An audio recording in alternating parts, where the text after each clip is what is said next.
ആ ദിവസം ഈ മുഹമ്മദ് സഹാസങ്ങളെ പറയാതെ സൂര്യൻ ഉദിച്ചിട്ടില്ല, അസ്തമിച്ചിട്ടില്ല. കാരണം പകലും അന്തിയിലും എല്ലായ്പ്പോഴും ഈ മുഹമ്മദ് സല്ലല്ലാഹു അലൈഹി വസല്ലം തങ്ങളെ കുറിച്ച് പറയണം. വറഫഅനാ ലക ദിക്റക. നബി തങ്ങൾ സല്ലല്ലാഹു അലൈഹി വസല്ലം തങ്ങൾ അള്ളാഹുവിനോടുള്ള ഇടപെടലിൽ പറഞ്ഞു, അലൻതൽ ഹദീദ ലി ദാവൂദ്. ദാവൂദ് അലൈഹിസ്സലാമിനെ ഇരുമ്പിനെ കീഴ്പ്പെടുത്തി കൊടുത്തു. വത്തഖസ്ത ഇബ്രാഹിമ ഖലീല. ഇബ്രാഹിം അലൈഹിസ്സലാമിനെ നീ ഖലീലാക്കി. മൂസ കലീമ. മൂസ അലൈഹിസ്സലാമിനെ നീ കലീമാക്കി. ഈസ റൂഹുല്ലാഹ്. ഈസ അലൈഹിസ്സലാമിനെ നിന്റെ റൂഹാക്കി. ഫമാദാ ജഅൽതലി ഫമാദാ ജഅൽതലി. എനിക്കെന്താണുള്ളത് എന്ന് ചോദിച്ചു. എല്ലാവരും ഇങ്ങനെ ആക്കിയല്ലോ, എനിക്കെന്താണുള്ളത്?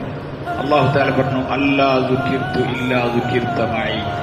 എന്നെ ഓർമ്മിക്കപ്പെടുമ്പോഴെല്ലാം നിന്നെയും ഓർമ്മിക്കപ്പെടുമെന്ന് അല്ലാഹു തആല ഹബീബായ നബി സല്ലല്ലാഹു അലൈഹി വസല്ലം ഞങ്ങൾക്ക് നൽകി. എന്നെ എവിടൊക്കെ ഏത് കാലം ഓർക്കുമോ അന്നൊക്കെ അല്ലാഹനെ ഓർക്കുമ്പോഴെല്ലാം മുഹമ്മദ് സല്ലല്ലാഹു അലൈഹി വസല്ലം ഞങ്ങളെ ഓർക്കും. അശ്ഹദു അല്ലാ ഇലാഹ ഇല്ലല്ലാഹ് കഴിഞ്ഞാൽ ഉടനെ അശ്ഹദു അന്ന അത്തിഉല്ലാഹ വറസൂലഹു വമൻ യുതിഇല്ലാഹ വറസൂൽ. എല്ലാ സ്ഥലത്തും അല്ലാഹുവിന്റെ കൂട്ടത്തിൽ അല്ലാഹുവിന്റെ ഹബീബ് ഉണ്ടാവും സല്ലല്ലാഹു അലൈഹി വസല്ലം. ആ നബിതങ്ങൾ എങ്ങനെ മറക്കാൻ കഴിയും? മുഅ്മിനീങ്ങൾക്ക് എങ്ങനെ മറക്കാൻ കഴിയും? ആ നബിതങ്ങൾ ശാസ്ത്രങ്ങൾ ജീവിതത്തിലുടനീളം വ്യക്തമായ മാതൃകയോടുകൂടി തങ്ങളുടെ ജീവിതം, തങ്ങളുടെ എല്ലാം വ്യക്തമാണ്.